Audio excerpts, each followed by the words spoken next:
What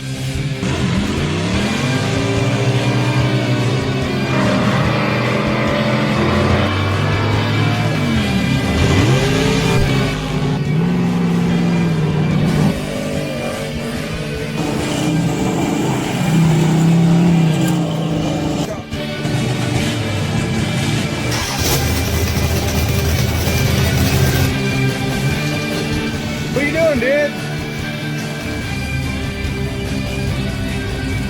High five.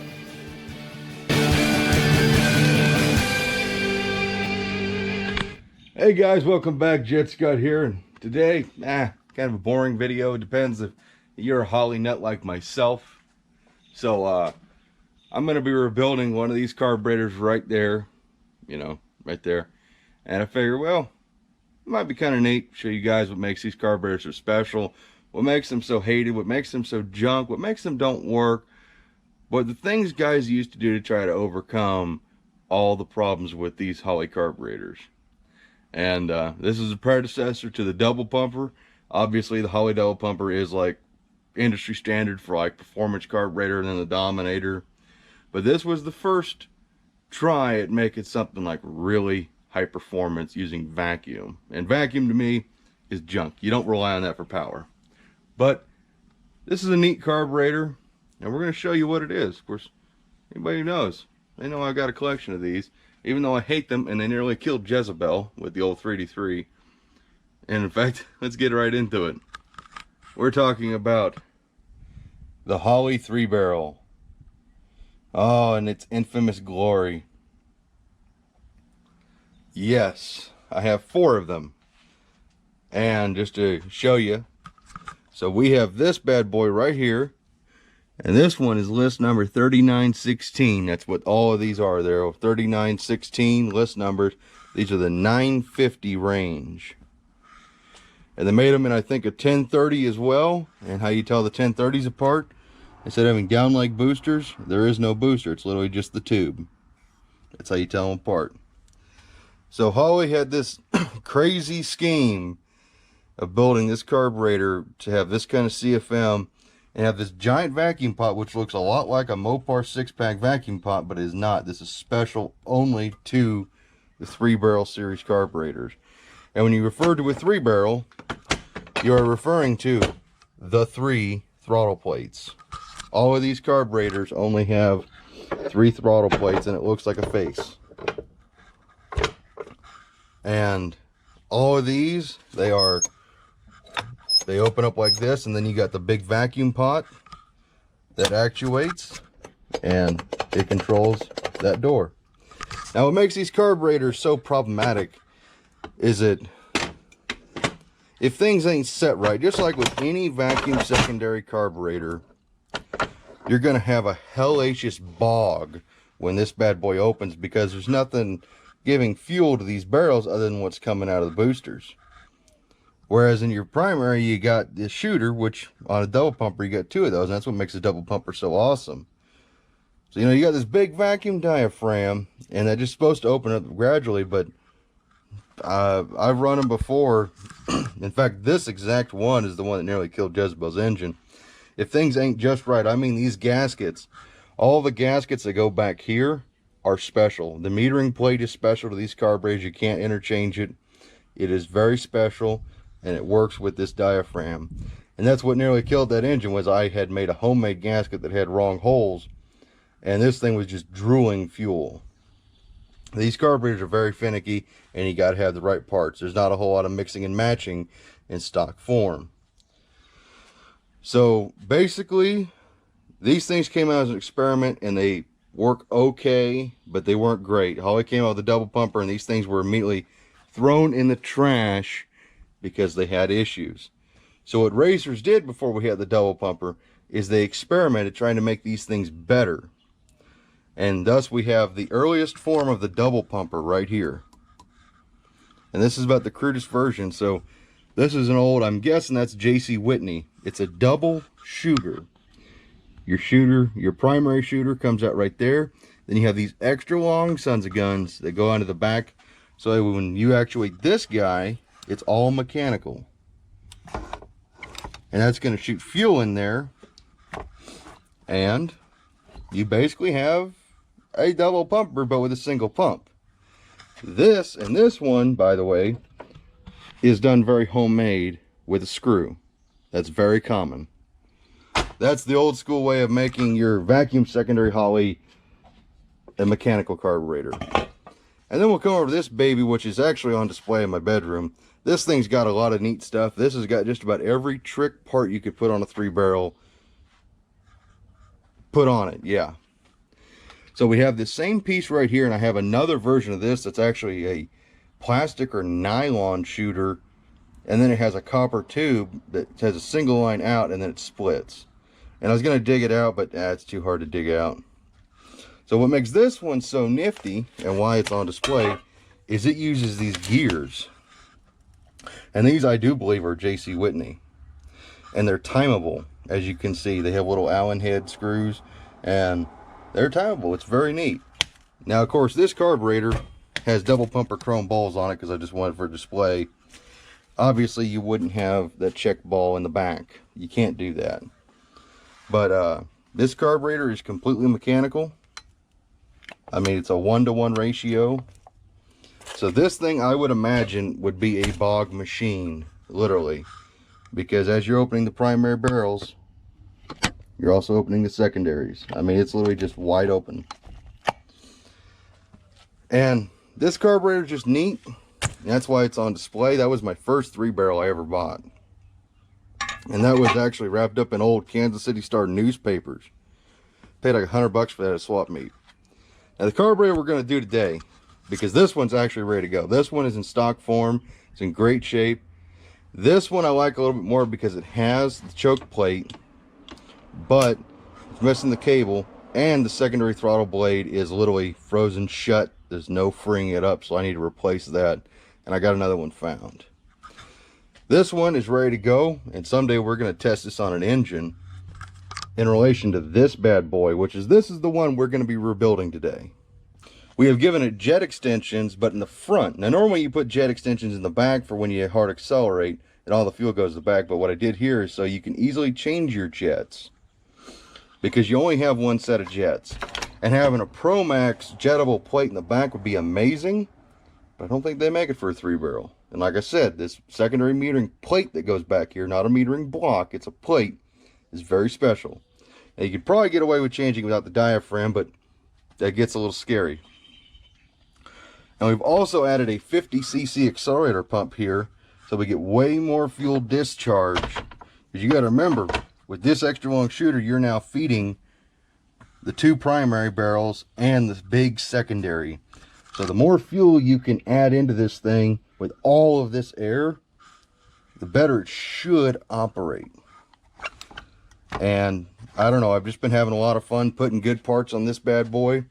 And I think it'd be really neat to put this thing up against this, and then up against a brand new Holley double pumper or a brawler or something, whatever, just to see if these things can be made to work as good as some people. There are groups of guys out there who are like dedicated religion to these things, and I think they're really cool. That's why I have 4 of them, and I'm looking to grow this collection more and more. I think this is just a really neat piece of history for carburation. You know, just trying different things, trying to see what would work and what doesn't work. This, obviously, if it would have worked well, we would be running these instead of double pumpers and regular vacuum secondary carburetors. If this is the right part number, it's 151506. It's a Walker kit, but it's actually for a 3-barrel. And I thought that was neat. I went ahead and spent, I think this was 40 bucks. And I just said, screw it, let's find out if this is really for a 3-barrel. And I'll be damned if it is. That main gasket right there is actually a big open slide in the back. And it ain't been cut. That's how it is from the factory. The only thing you don't get is the diaphragm. And these diaphragms are very hard to find. And there's only a couple of guys who make them. And they're about $100 a piece. Luckily, the 2 diaphragms I have are in excellent shape, so I don't need to buy those. But we're not working on those. We're going to go through this thing, which, thank God, it doesn't have the stupid bog machine on it. So let's get at it. Assembling carburetor is pretty dang simple. We got a place to put all of our parts, old carb hat. We got our Obligatory 440 catz crank dampener right here. That's where we're going to be throwing our carburetor rebuild stand. So I'm going to jam out some tunes to get this baby fully disassembled. And we go to reassemble it. I'll show you more.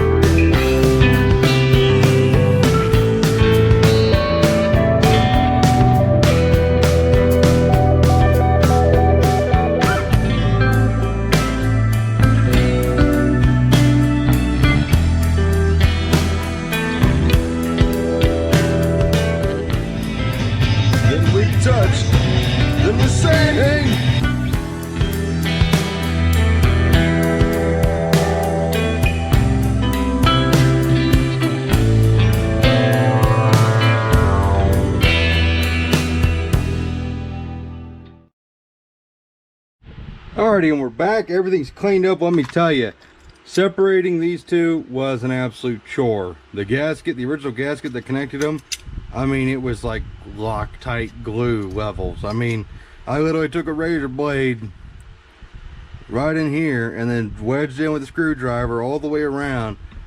And then I had to soak this bad boy in my sonic parts cleaner to get the gasket to come off. But now we got the two halves, and these two parts are special to a 953 barrel. They are different in the way these holes are put in, and this thing's made. They're both different, so you can't interchange between a regular Holley and a 3 barrel.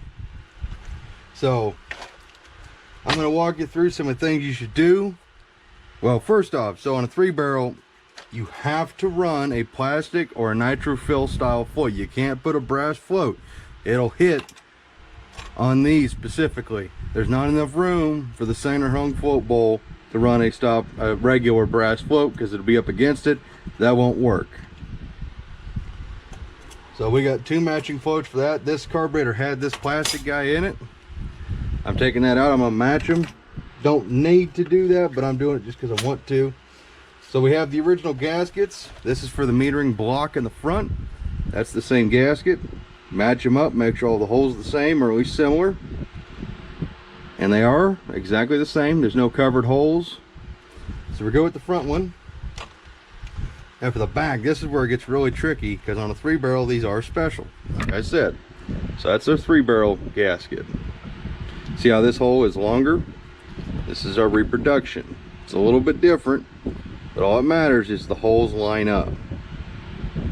So we're good here. There's nothing covered. You guys gotta remember, this is shrunk a little bit. We come around to the back side, and we are good. All the holes are where they're supposed to be. So this gasket is good to use. And we got one more gasket we got to check on. Well, a couple more. So this is our shim.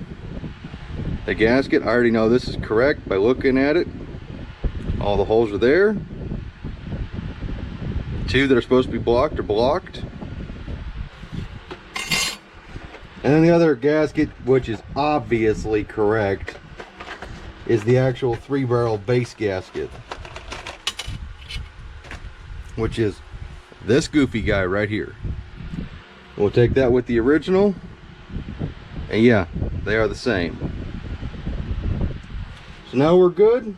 We know our gaskets are correct. We can proceed with rebuilding this.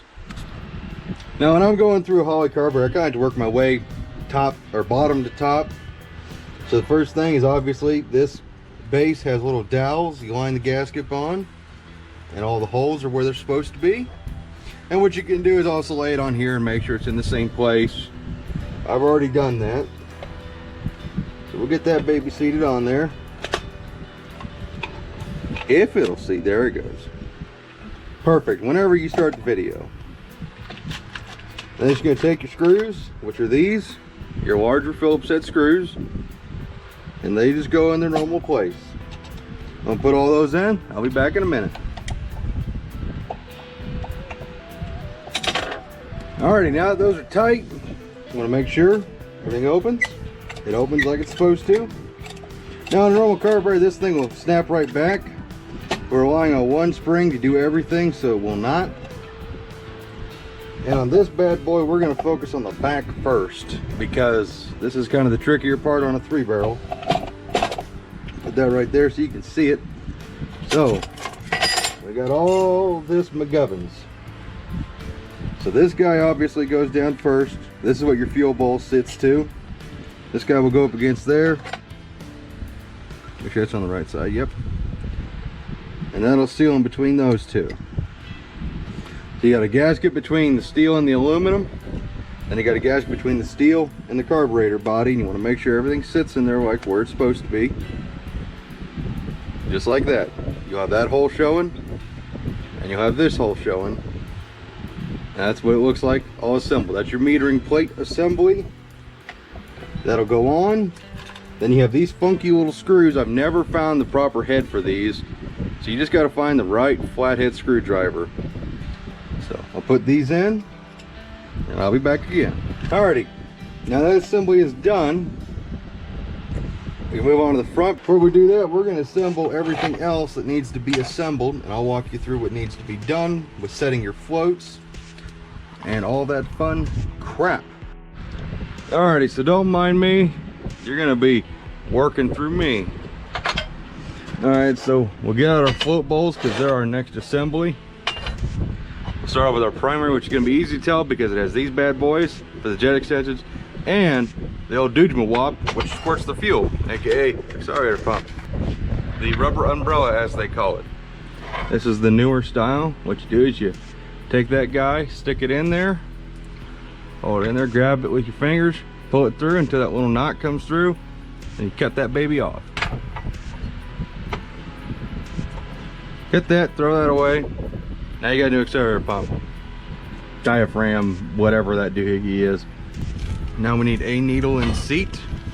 These are both 110s, so you can mix and match, change your flavor if you want. They're the exact same flavor though. I'm a vanilla guy. I'm not a chocolate or strawberry guy.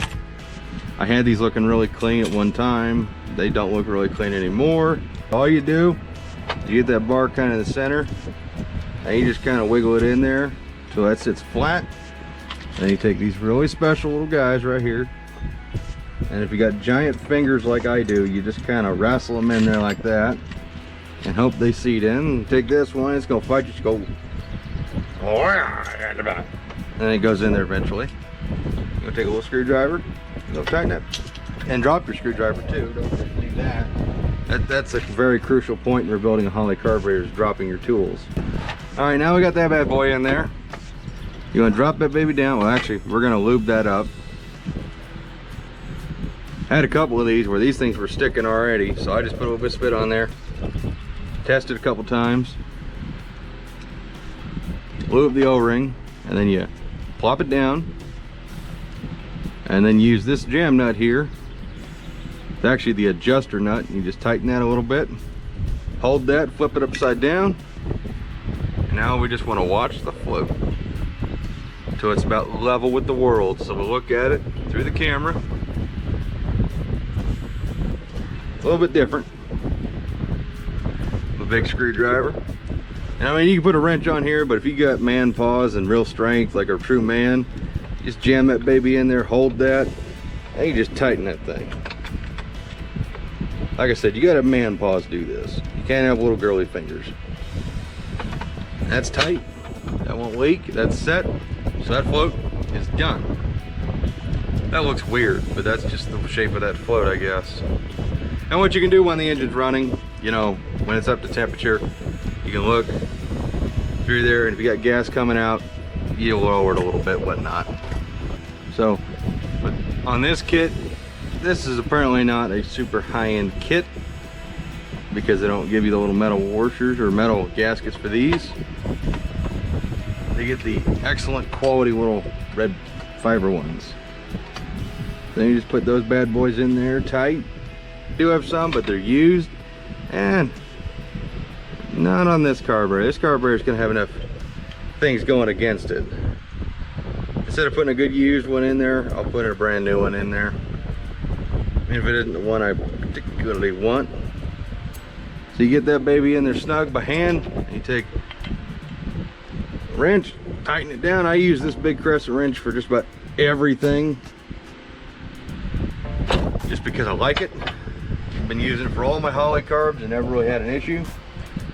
yet. Now we're doing a 3-barrel, so we're gonna have lots of issues. So now we're gonna put our jet extensions in. And really, this carburetor don't need jet extensions, but I'm putting them in here. I got them, and I only got 2. And what better carburetor to put them on than a carburetor that's already known for just millions of issues. There are no gaskets that go here. And for your jets, you can use a big flat bladed screwdriver just as long as it catches on both sides. Highly recommend you buy the actual tool for jets. It makes you look professional. And when you're using this baby to put in jets, it just feels right. These little cork gaskets seal the idle mixture screws into the metering plate, or the metering block. These little doohickeys. These little guys. Which a lot of guys like to do is they like to put them on here, assemble them together. I think no.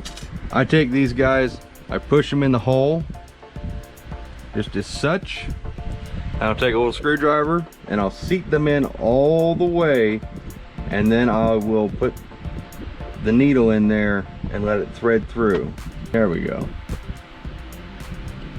So you want to get it seated in just like such. And you take that guy, you get it in there, you take a screwdriver, hold that baby steady in the center, and then just push down. It'll cut through, and you'll feel it when it grabs a thread. Screw that all the way down to the bottom. Don't force it. As soon as you feel resistance, like right here, I can't hardly turn it, you're gonna take it out. Half, 1, half. 1.5 turns, and that's basically gonna be nice middle of the road. It'll run. It won't be perfect, but it will run, and that's what we're going for. I'm gonna take the back of our carburetor. That's gonna go on just like so with our football screws.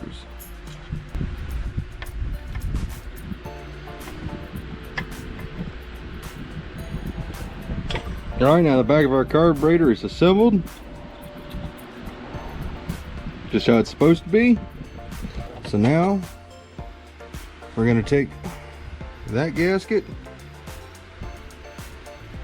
First off, we'll put this little doohickey on there.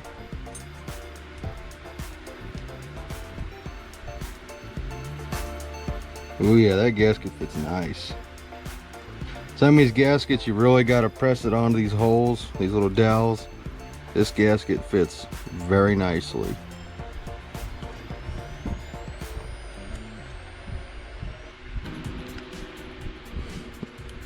Get that lined up. And it goes on just like such. Lines itself up.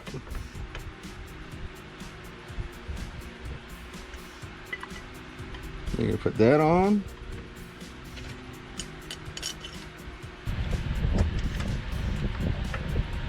Right now for the fun part. So this is a brand new accelerator pump, 50cc. That's what it looks like.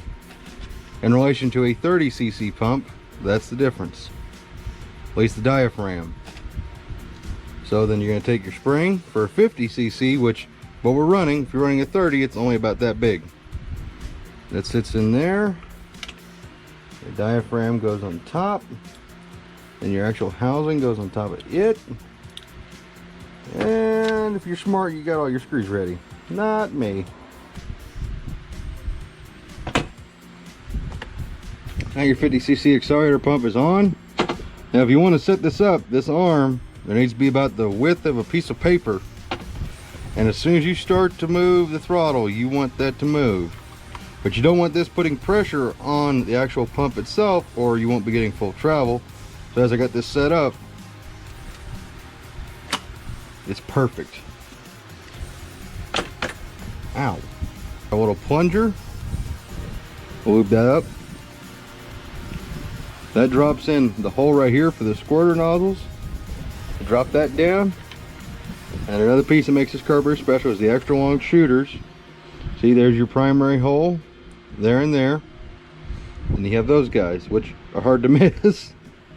Those things are crazy looking. Take your base gasket, put it down there. This guy you got to kind of snake in there. Get it on there. Take your upper gasket. Upper gasket goes on that funky bolt right there. And then you just screw it down. So if you look down that hole, well, yep, right there. You can see the jet. Easy to change. All that fun jazz. And you put these on, literally. You just thread them in there without losing them.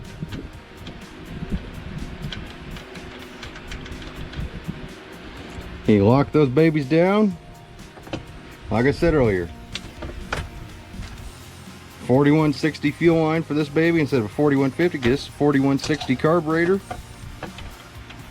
And you go on and you either find out all your mods were good or if it was for nothing. Well, there it is, guys. I went ahead and decided threw a 4160 chrome fuel line on there. I had to change out the fittings to put on there for the 3/8 fuel line instead of the 5/16. But I hope you enjoyed the look at the. I hope you enjoyed the in-depth look at a Holley 3-barrel. As I said, I got plenty of them to go through and look at.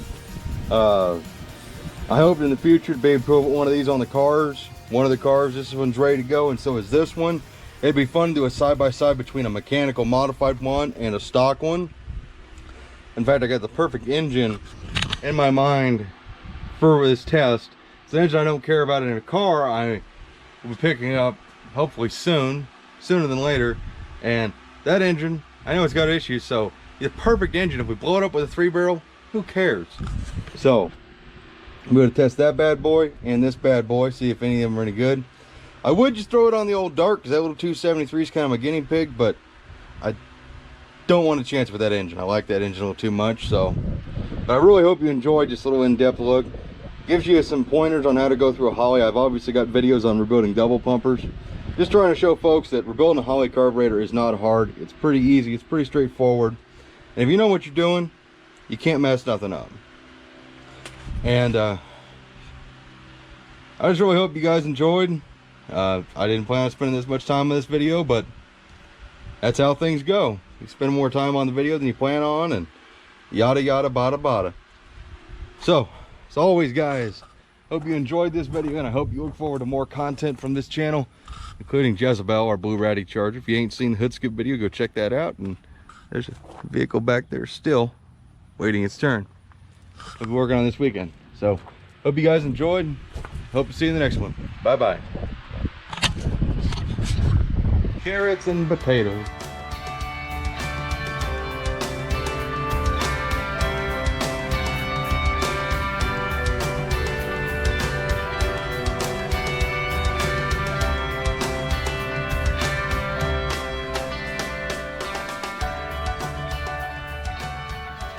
Bye-bye.